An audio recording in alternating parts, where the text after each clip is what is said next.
waan idin salaamna baan saaxiibada ku xiran janaalkeen aad ayaan idinkaga mahadcelinaa sida wanaagsan aad ula socotaan muuqaaladan bartan soo dhawaada saaxiibayaal maanta waxaan rabaa inaan idin wadaago sheekooyinkii ugu dambeeyay arrimaha aflaamta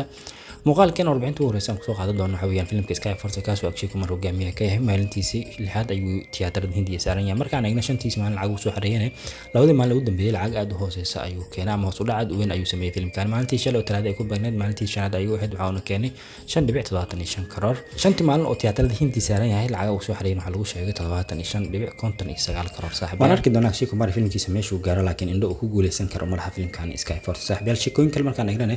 ninka lagu magacaabo Karan Johar wuxuu shaaca ka qaaday inuu fanka kusoo dari doono Saif Ali Khan wiilkiisa ninka lagu magacaabo Ibrahim Ali Khan kadib dagaalkii ama warkii lagu qaaday Saif Ali Khan Karan Johar wuxuu shaaca ka qaaday in wiilka uu dhalay Saif Ali Khan inuu fanka Hindiya kusoo dari doono ama Bollywoodka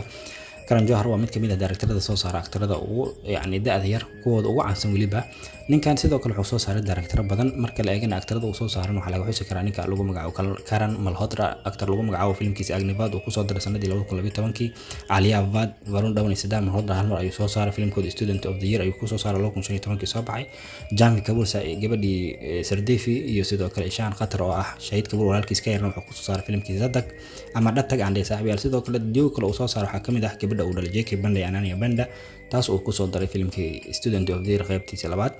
haddana wuxuu shaaca ka qaaday wiilka ugu weyn curadka ah ama dheer curadka Saif Ali Khan inuu fankiisa inta kusoo dari doono saaxiibayaal wali laakiin shaaca kama qaadin filimka uu dhigi doono waqtiga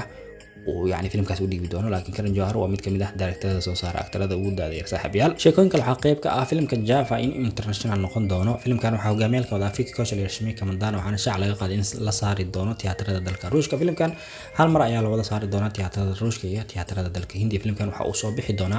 maalinta jaceylka ama 14 February sanada 2025 waxa directorka ah ama agaasime ninka lagu magacaabo Lakshman Otakar dhanka kalena hadii aan eegno maanta kale aflaamta soo bax kuwada ugu caansan waxa qayb ka ah ama laga xusi karaa filimka Ishqiya kaas hogaamiyaasha ay koodiyeen Nasruddin Shah Fidiya Balan iyo sidoo kale Ashad Wardi ama Hindustan waxa taqaanaba filimkan wuxuu soo baxay 29 January sanadii 2010 natiijada waxa uu noqday filim samihid ah ama filim guul gaaray saaxiibayaal aflaamta kale maanta kale soo baxayna waxa lagu xusi karaa filimka lagu magacaabo Masti Zadi kaas hogaamiyaasha ay koodiyeen Sonny Leon iyo sidoo kale jilaaga lagu magacaabo Tushar Kapoor ama wiilka Faris waxa uu taqaanaa filimkaas natiijada waxa uu noqday filim flop ah ama filim guul daray saaxiibayaal hadaba intaas ayaan kusoo gabagabeeyaa muuqaalkeena fadlan haddii aad channelka ku cusubtaan ugu soo biir muuqaalka dadka ee shalaag inoo saar si share gareeyo wada ka saabtaada waan ku mahadsantahay daawashada muuqaalkeena